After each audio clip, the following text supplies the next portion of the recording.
Over to you, June. Well, hello, everybody, and it's nice to see such a good number of members turn out.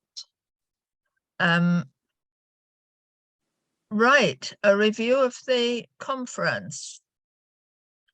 I think that our greatest triumph in CVBG since it was founded in 2013 has been the number of you people, members that keep coming to things and joining in and telling us what you think. And we've now got over 180 members. CVBG was founded in 2013. The Vernacular Architecture Group, VAG, had been founded in the 1950s, and the Yorkshire Group in 1972, of which I was a founder member. A number of the Yorkshire Group joined our Cumbria group when we started, and that's very rewarding indeed, and they're still members, which is very nice. The VAG, when I founded the CVBG, had already decided to come to Cumbria, and the VAG plan well ahead, at least 3 or 4 years ahead, apart from the disruption caused by COVID. And as an example of their planning, we had a great folder sent to us on how to plan a conference, what to do and when to do it. And the list of dates for Easter for the spring conference was at least 30 years in advance. Well, we hadn't got the required notice. Cumbria only had 4 VAG members at that time. Dan Ellsworth, Peter Messenger, myself, and a woman from Brampton who has never joined us.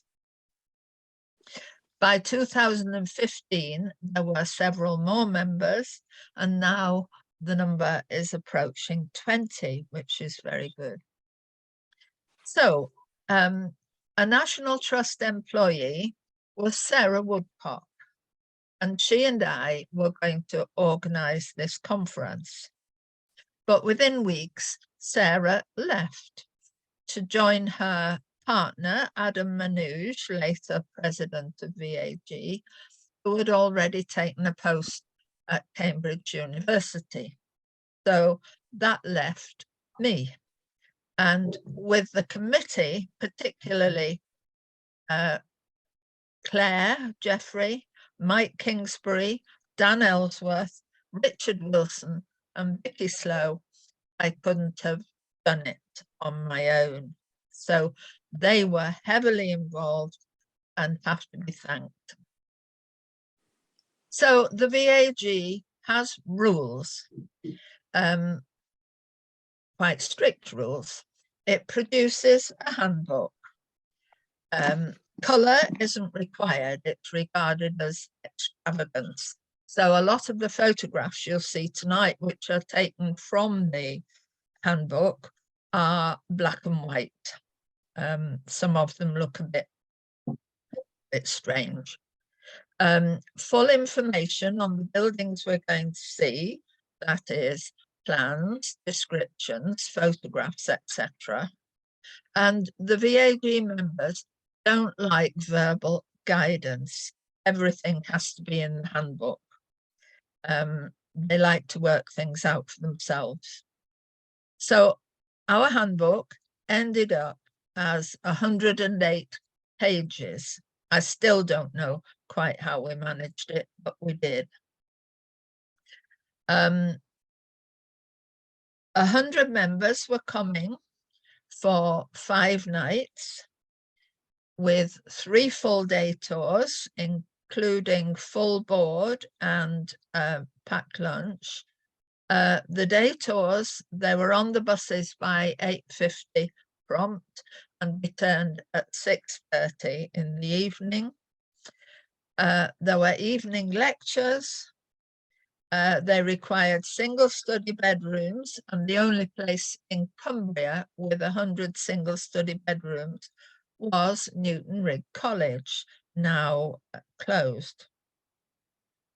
2 coaches of 50 members going in opposite directions around the same tour each day, with coffee and tea breaks, toilet breaks, etc., etc., somewhere to eat lunch. So what was required? Coach access on the routes and turning space. Permissions to visit houses outside and or inside. The timing was crucial. The route had to have no low overheads, no narrow bridges, etc. And help we needed for tea and coffee and lunch, drinks, etc. Copyright had to be obtained for the handbook. Dan arranged the pages. We had to have risk assessments. There was a select bibliography, the black and white photographs, the proofreading, printing, binding, and collection of the handbook, the old photographs exhibition at Newton-Rigg. There was a plan of the campus, and there were post-conference suggestions for visits. Well, the timing, we can show slide 1, Paul, please.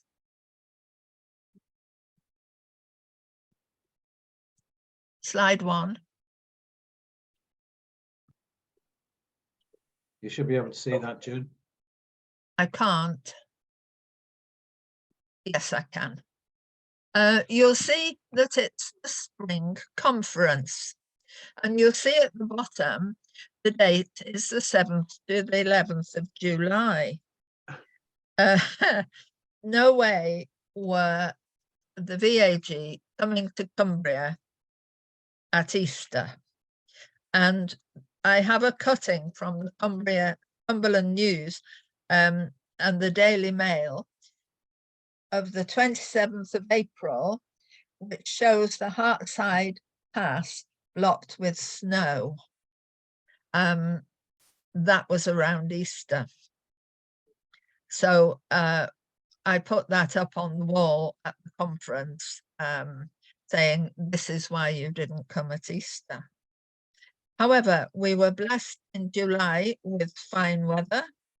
Of course, we had to run the conference when the normal students had come from Newton-Rigg and during the vacation. The members of VAG are very well trained. No one is ever late for a bus, because on one famous conference, somebody was late. They didn't observe the time regulation for moving on, and they got marooned way out from the base and had to get a taxi back. So nobody has been late ever since that. Mike Kingsbury went with one bus, thank you, Mike, and myself on the other bus. So you can see one of Richard Wilson's drawings on the front cover. It's of our barn, a clay barn in Rough by Sands, and you can see how the crux have been reworked. You can see slots, empty slots there for I-beams and so on. But you can see the blades of the crux, all the features are there, very carefully depicted. Thank you, Paul. Alan Smith, who was here tonight, thank you, Alan, provided the map, a simplified map of geology of Cumbria, because these people were coming from all over the place, including one delegate from the USA. And perhaps they hadn't been to Cumbria before. Anyway, here's the map of the geology of Cumbria, and the key, which shows people where the building materials came from. Thank you. We organised 3 discrete tours then, showing the variety of terrains, building materials, methods of construction, fitness for purpose. And in all, we visited 45 buildings in the 3 days. They were seen and featured in the handbook. So this is day 1. This is a tour of the Central Lake District. We also went to Carlisle and Solway Plain, and then we went to Alston Moor and the borderlands. So in the Central Lakes, you can see that we left Penrith, which was a good central base, and we went down the northwest side of Ullswater, and the first visit was to Glencoyne. The second one was to Hartsop, which we shall visit in October. We're busily arranging that at the moment.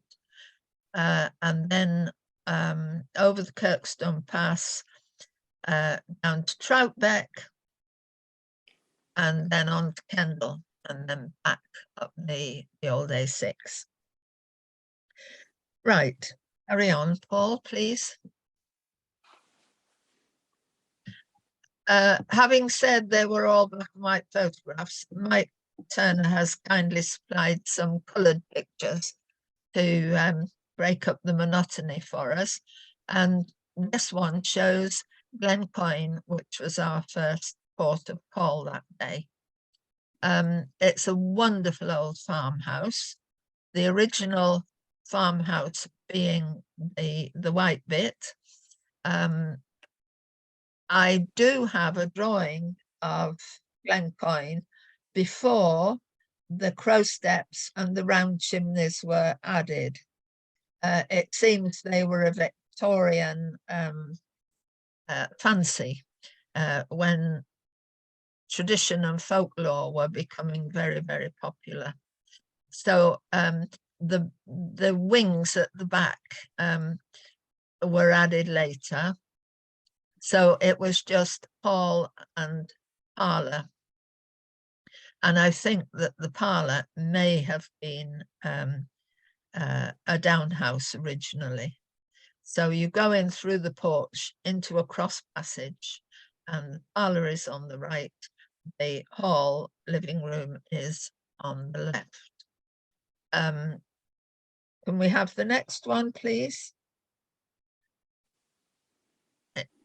Here's a plan of the house, and you can see that the hall on the left at the bottom has the staircase in it, in the thickness of the original back wall, and it's a wonderful old staircase. The ingle nook is still there, and Glencoyne, if any of you have the Westmoreland Hearth Tax book, is on the back of the book cover, which shows Glencoyne Hearth as it would have been, as it was. It's an early photograph, as it was, with a fire on the floor and the pot hanging over it. There is some fitted furniture in Glencoyne. On the back of the hall wall and on the front wall, the remains of fitted furniture, which is an additional interest. And in the parlour, I think, or was it upstairs, there is some early plaster inscriptions. Okay, thank you. Next one. This is a section showing one of the houses at Glencoyne and, sorry, Hartsop, at Hartsop. We've moved on to Hartsop now. And this shows the How, which is an abandoned farmhouse in the care of the National Trust, and the National Trust have stabilised it. You can see the section how the smoke hood, which is of stone forming the chimney, rests on a wooden beam. So all this stone is hanging on a wooden beam, resting on a wooden beam. And in that chimney, there are things called rannel balks, which are the wooden beams that the hams were smoked on and meat was smoked on inside the chimney. You can see that again the staircase is in a bulge rather than a proper turret, and it's a sort of spiral stair on the plan. You can see that the floor has been inserted. There was never a floor there, and it's interesting because when you go in through the front door is a later addition between the two windows, but if you go in through the cross passage door, you'll see that you went back or you turned right, now blocked. And it's very interesting because that wasn't a proper cross passage, because the earth at the back of the so-called cross passage comes almost to the first floor level. So they can never have gone out at the back, but it's a gable entry into the hall. And the whole plan has a little parlour taken off at the front of the building, in front of the stair, and a tiny pantry behind it. So it's a very early example of a house that remains almost as it was, apart from the inserted floor. Thank you. Now then, this is a unique building. This is the corn drying kiln at Hartsop. And you see that there is a low wall which you go through into a little enclosure, and then there is a low door. We had to invest in hard hats to allow people to go into this building. And you can see there's been a building that has been removed. You can see the stone projecting, which sealed the join of the dismantled building, and you can see an owl hole. Owls were admitted to eat the vermin in the kiln and in barns, anywhere where there was corn stored. So this was a kiln, now of course disused and just maintained as a ruin, really. So again, in the care of the National Trust, because the How is a National Trust farm, and the farmer and his family live in a more modern farmhouse. So if we move on, we'll see the inside. We'll see a plan which shows the kiln itself, which if you look at the bottom, you see a sort of basin, the fire chamber, and a floor. That floor allows the heat to go through it, and you can see that the upstairs, if you like, is cook construction. But it's amazing because you'll see in the next slide all the elements are constructed from slate. You can see the nature of the floor, the upstairs floor, which consists of slates placed on edge, and you can see that the beams supporting that floor are slate. Kiln hair, some kind of cloth made of coarse horsehair or something like that, would be placed on the top of that floor to allow the warm air to come up, but prevent the corn from dropping through. So it would probably be oats and barley that this kiln dried, but nothing like that is grown there anymore. It's an amazing kiln because it's one of the very, very few that exist nowhere near an actual mill. It was just for drying the corn before it was taken to the mill. Thank you. Next one. We moved on to the village of Troutbeck, and we were very, very fortunate to see a lot of features in Troutbeck that we didn't see anywhere else. Now, this barn was actually built, the plans were dated 1730, and it was built by the Brown family, who had Townend House, which Paul knows all about because he supervised the survey and the work done on it. But you can see what this barn was meant to store, and it's quite a rare example of surviving illustrations. We're indebted to Cumberland and Westmoreland for that.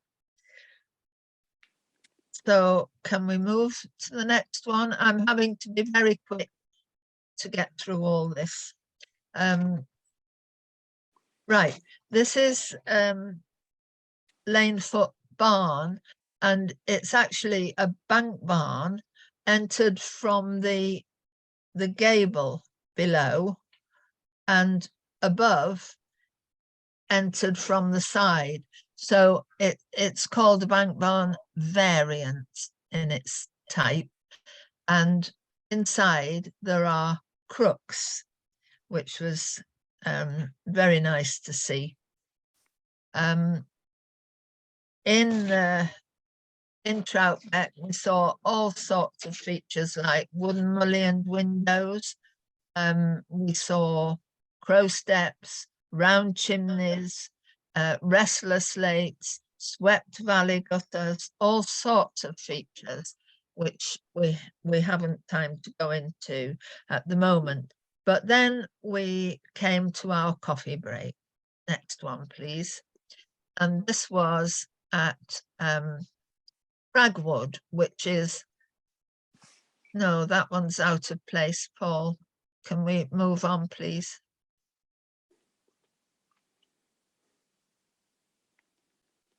Cragwood, which is now a hotel, but it was one of those fine vernacular building, vernacular architecture revival buildings on the shore of Lake Windermere, and you can see that it's quite a restrained version, unlike Langdale Chase, which is a marvelous phantasmagoria of every feature you can imagine.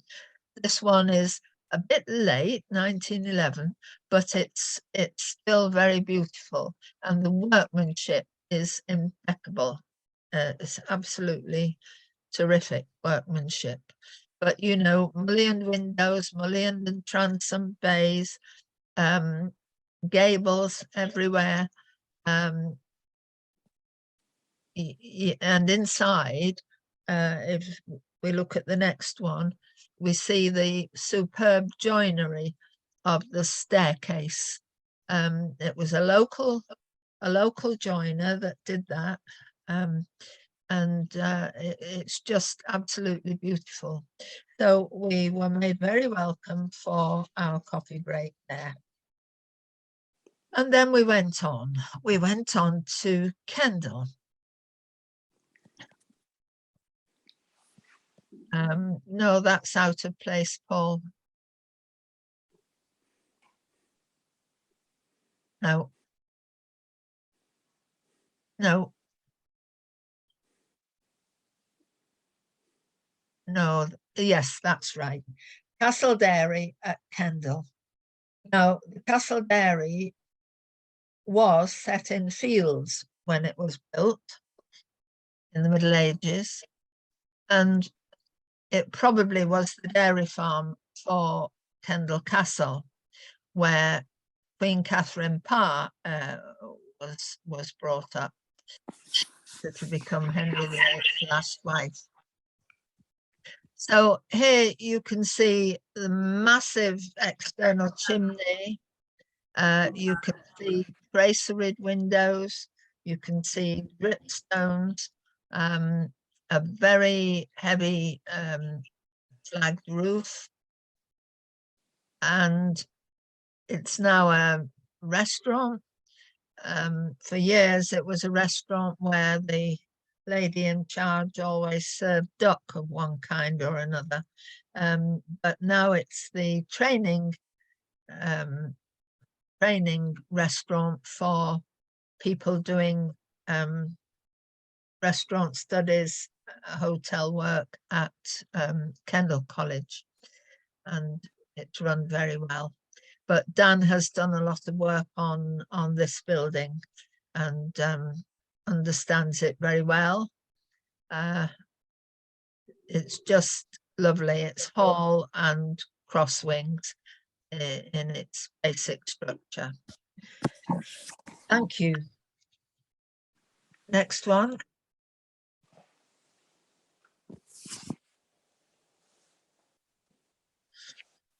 And inside it has some very interesting features, including this inscribed daisy wheel, so-called. It's the six-pointed star or six-petaled flower, call it what you like. But it was used as an apotropaic or protection to keep evil away. And in the 17th century, King James I hyped up the fervour against witches and the witch hunts that went on, because he wrote a treatise called something like to the destruction of witches evil, and wherever air could get in, the witch could get in. So these apotropaic or protection marks were put on chimneys and doors and windows where the air could get in. I just wonder about the Father Christmas legend and how this all fits in with chimneys and so on. But there we are. That's another topic. Okay, so we saw protection mark. at Kendal. Right, day 2. On day 2, we went first to Hardwigg Hall at Ellenby, near Skelton, and then we went to Carlisle and Brough by Sands. And in Carlisle, we saw all these features, these buildings, Brough by Sands and West Kirthwaite and Durdar and so on. So let's have a look at where we went. Next one. This remarkable ruin stands on the end of an 18th century farmhouse at Hardwigg Hall, near the village of Ellenby. And it's really like a textbook drawing of a tower house, with the ground floor being a storeroom, the central floor being a living room, and the upper floor being bedrooms. And no doubt there was a roof on it with a lookout. But in the corner, there was a spiral stair which gave access through those doorways to each of the floors. And it's just there. It's remarkable. It really is. Perhaps we'll arrange a visit one day. It would be very well worth it for everybody. Those who were fortunate enough to go on this trip will know all about it. You can see the massive stone lintels to the fireplaces, and the pointed arches of the doors, and the thick walls. Thank you. We'll have a look at the next one, and that should be the outside of one of the barns, which looks very innocent from the outside and very insignificant. But inside, if you look at the next one, Paul, we'll see that it's absolutely remarkable. It's got several sets of full crux, with the saddle on the top and the ridge resting on the saddle. It's just lovely inside, and it contains a collection of old farm machinery, which is very interesting in itself. So that was Hardwigg on the way to Carlisle. Thank you.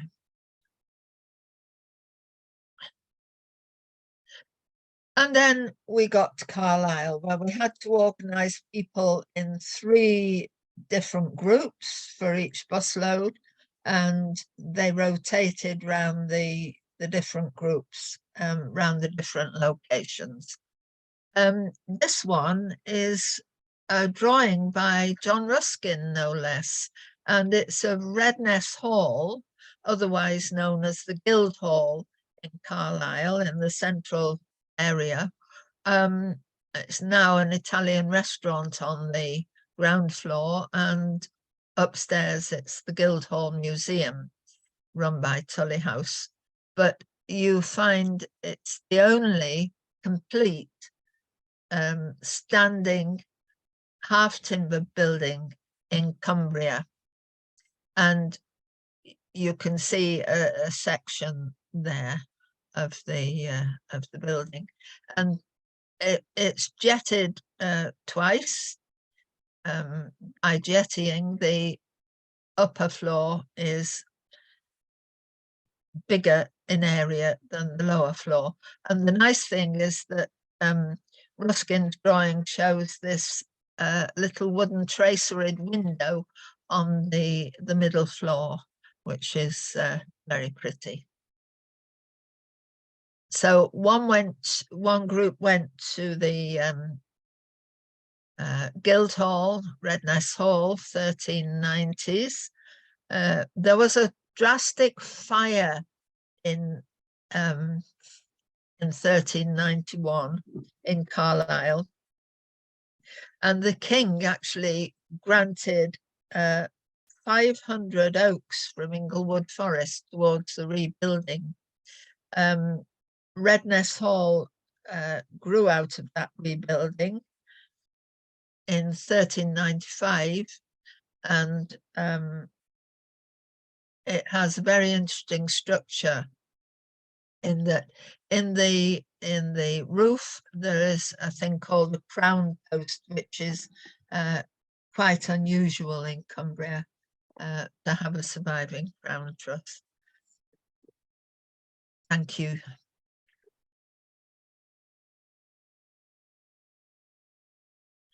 Another group on the rotation was this tower in the cathedral precinct, and it's the Prior's Tower, started by Prior Gondibor in the late 1490s and finished by Senhouse in the early part of the 16th century.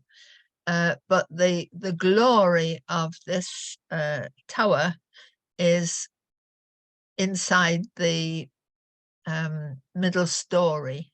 And if we can go to the next slide, we did treat ourselves to a coloured back cover, if you like, and you can see there this is a painted ceiling on that middle floor, and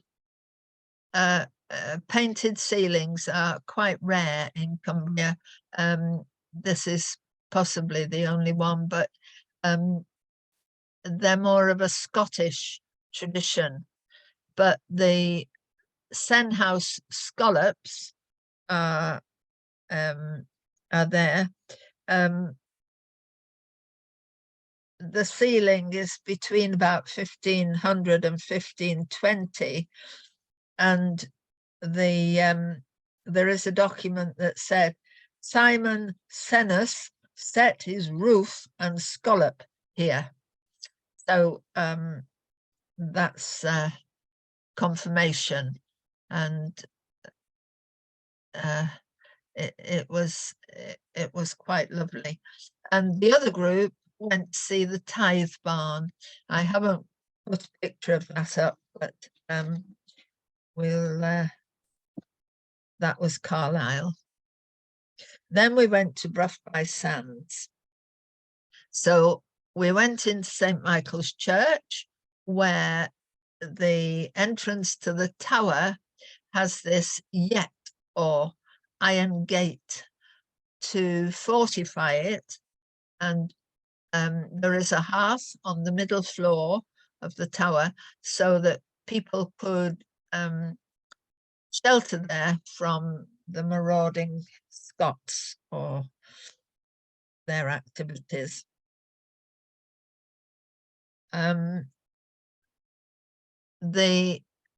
The point of visiting Brough by Sands, apart from seeing this yett, was to see the amount of clay building that survives in that village, which is remarkable. You all saw the cover drawing that Richard did, and we saw a number of other buildings, including I think the next one. This is a drawing of Lammondy Farm, and you can see it's thatched, and it's just a long building. It was a long house. Long houses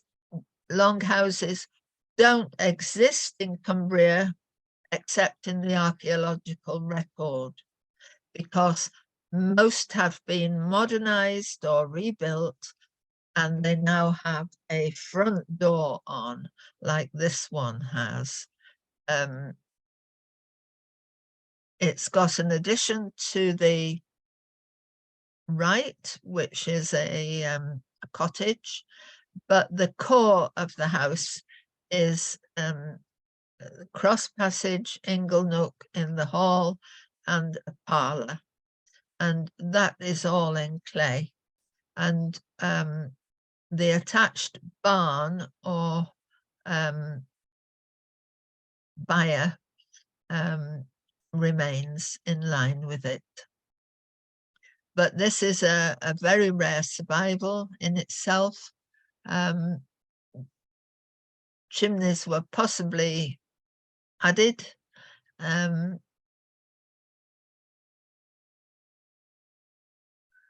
And we had a stroll around the village as well, so people could spot features for themselves. Thank you. We then went on to the village of West Kirthwaite, where we saw another clay building with crooks and thatch. It has these buttresses to stop the wall bulging out, and it has a 17th century date. But it's very interesting inside because it still has crooks and all this clay and thatch. So that was good to see. And in that village, we had our coffee break at a farm across the road, where the barn was used for, had been cleared out and used for events. And in the grounds of the house next door, we could see rather unusual bee bowls. Next one, Paul, please.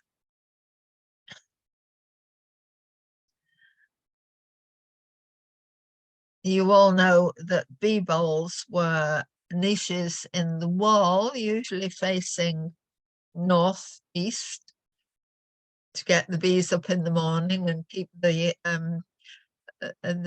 backs against the weather, the prevailing winds. The bee bowls were to house the straw skeps or early beehives, keep them out of the rain. But this is a two-tier one, which is rather unusual. Thank you. So we went back to Newtonley, heard a lecture, and we're out again on the buses for 8:50 in the morning. So we left Penrith and we went to Glastonbury before going on to Alston and Nenthead and back by Naworth and back down the motorway. Thank you.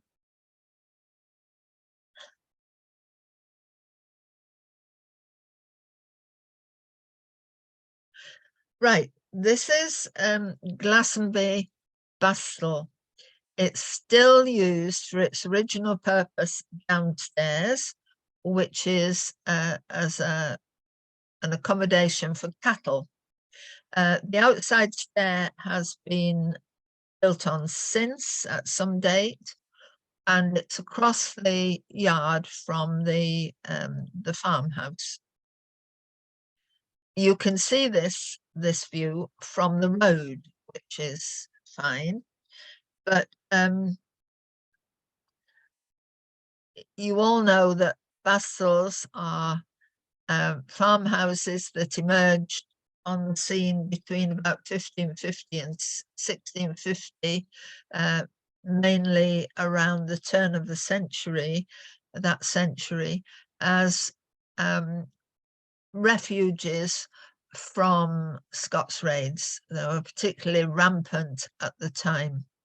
And you can see also that the gable facing you has been built over with another building at the moment, and the cattle went in at the gable.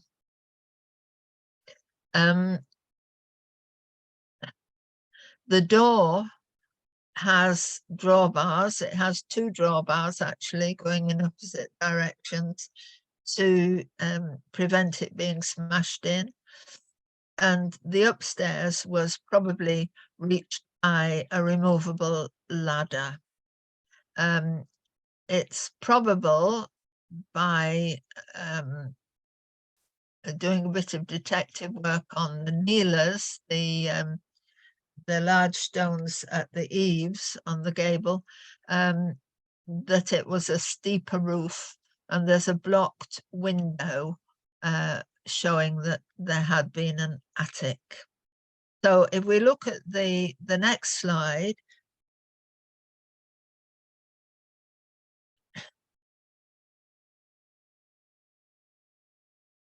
you see over the doorway to the bastel, you see something incised that may be a mason's mark.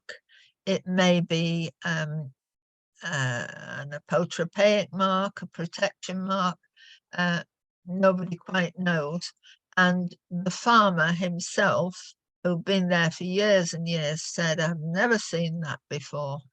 So that was interesting for him. But there is a deep chamfer on that archway, the false arch in the lintel. The archway is cut into the lintel, so it's not a true arch, which is made up of separate stones called voussoirs. Thank you. So we went on to Alston. Oh, this shows a basel, and it shows the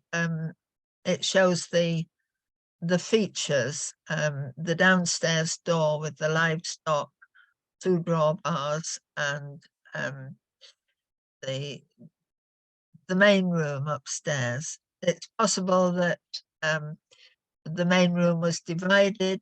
It's possible that there was a sort of private room for the adults or the couple whose family were in it. And it's also possible there was a hearth, there was a cupboard, and there was a fire window. Thank you.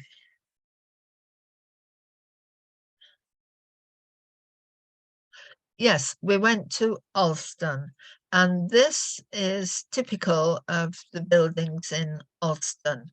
Again, it's a drawing that Richard did, and I have to say that Richard Wilson spent a week of his time and stayed in a hotel in Alston so that he could go out and draw plans and elevations for umpteen buildings in the village, and draw them up at night, measure in the day and draw them up at night. And this is one of them. He did his thesis for his course at York University at King's Manor on a theme called Living Upstairs. And that was the theme of one of the lectures in the evening that Adam Manouche gave us. And it was called something like a persistent tradition. Now, Alston being a lead mining area in the 18th and 19th centuries, it's very possible that houses were subdivided to offer accommodation to all the extra workers that were required for the mines. But you know, how many of them had animals below and living accommodation above, we don't know. But 3 stories are generally indicative of town buildings. you get high status buildings in the countryside being 3 stories, but you don't generally get farmhouses and cottages of 3 stories unless they're in a town. So we looked at a considerable number of buildings, including the High Mill, which was built by John Smeaton, nationally important, in 1767. And we looked at another building. Next one, please.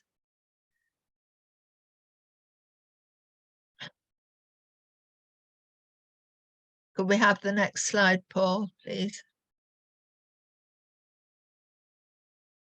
Which was the Friends Meeting House, the Quakers in Alston.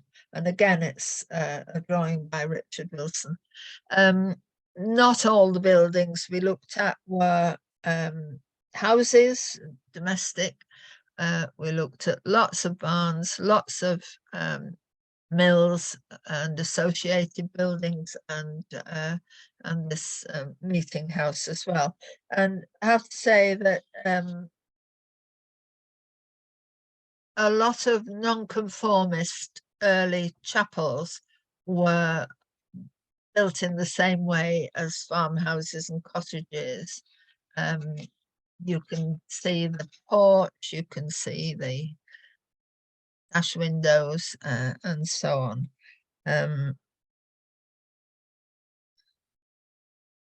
They're usually quite vernacular buildings. Thank you. And then we went out towards Nenthead, which was the epicenter of the mining industry. And we looked at a house called the Old Castle at Nentsbury on the way to Nenthead. And there had been a smoke hood, and this is a reconstruction drawing that Richard did of the smoke hood at Nentsbury, the staircase and so on. Yeah, that's a section. Thank you. Next one, please. From there, we went on to Naworth Castle, and Naworth Castle includes what is called the Dacre Tower. Fine tower house with mullioned windows with dripstones and so on, and a roof that can be used as defensive walkway, and in that tower there is another yett, or iron fortified door. Next one, please, Paul. There we are. The woodwork's falling to bits, but the iron remains as as a very strong defense. Interestingly, the arch is what is called a shouldered arch or a Carnarvon arch, because they were 14th century developments of an archway, which were quite fashionable at the time. We are going to Naworth in April, and I hope that as many as possible of you will come to that study day. It should be quite a splendid day, actually. We've got Ivan Day talking on cooking on an open hearth, for instance, and he's very entertaining and funny speaker, and very, very knowledgeable. He's going to America to do something on old food before he comes to talk to us at Naworth. But he also gave a talk at this conference one evening. entertained us all. And the last one, I think,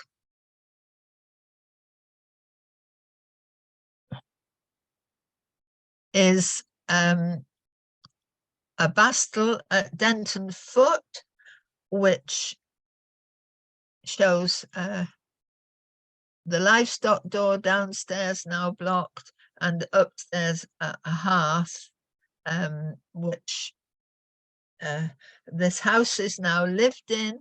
It's been converted to a proper house, and downstairs is used as domestic accommodation now. But you know, the thick walls, Brunskill has bastel walls at least 1 metre in thickness. They were for passive defense, not they weren't to attack anybody, they were just to defend the family, individual family holdings, and often grouped together. It's said for mutual support, really, but they were individual holdings. And then I think the very last slide, have we not got one of the window? There was one of the window with no, we haven't. One of the window with its iron bars still in place, but there we are. And I'll take questions from anybody. So you can all switch your microphones back on or